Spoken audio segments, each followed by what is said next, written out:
Makanya kata Imam Haddad, orang untuk mendapatkan kedudukan minimal 4 syarat yang dia harus miliki. Pertama, al-ilmu, harus punya ilmu. Tidak punya ilmu jangan harap bisa jadi wali.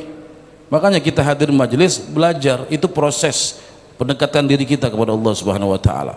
Yang kedua, amal, kata beliau, harus beramal. Punya ilmu enggak diamalkan percuma. Yang ketiga, ikhlas. Ilmu, amal, punya ilmu, beramal tapi amalnya nggak ikhlas, tidak ada guna.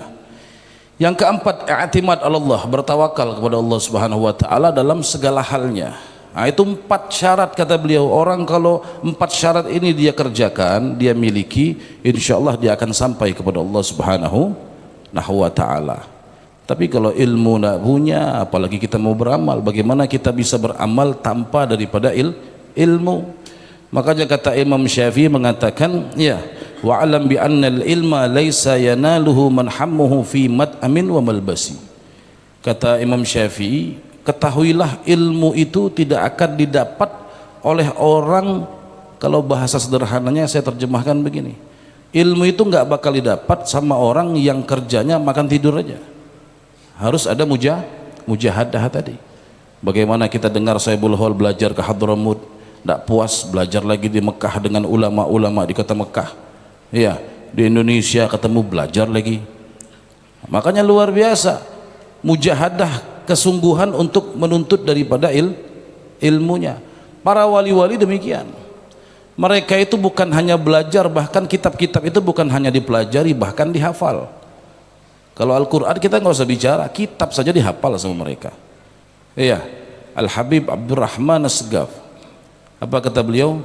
Beliau itu menghafal daripada kitab-kitab yang dikarang oleh para ulama, termasuk kitab Muhadzab beliau hafal, kitab Ihya Ulumuddin beliau hafal.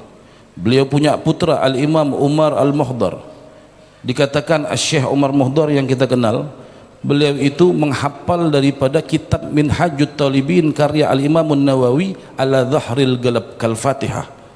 Dia hafal kitab Minhaj itu seperti kita hafal Fatihah. Saya tanya jamaah semua, hafal nggak Fatihah? Dari belakang ke depan bisa nggak? Saking hafalnya bisa, ya kan? Di luar kepala istilahnya hafalnya. Sama, kita luar kepala juga nggak masuk, tapi kitab Minhajut Talibin dihafal sama beliau. Itu baru dalam ilmu fikihnya. Kitab Ihya Ulumuddin dihafal sama beliau. Kitab-kitab itu bukan hanya Al-Quran, kitab-kitab saja mereka hafalkan. Jadi luar biasa, ya, bagaimana mujahadah mereka di dalam menuntut ilmu. Karena kitab Minhajut Talibin itu istilah kalau zaman sekarang kitab tinggi sudah, itu kitab yang cukup tinggi sudah, ya. Kalau di pondok-pondok dipelajari itu kitab tinggi dalam ilmu fikih.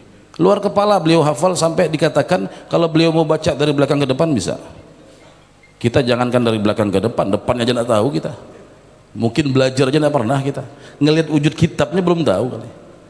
Nah, itu mujahadah yang luar biasa di dalam menuntut ilmu. Begitulah para ulama terdahulu. Jadi mereka mujahadah belajarnya luar biasa, dan intisarinya keberkahan daripada ilmu yang mereka tuntut.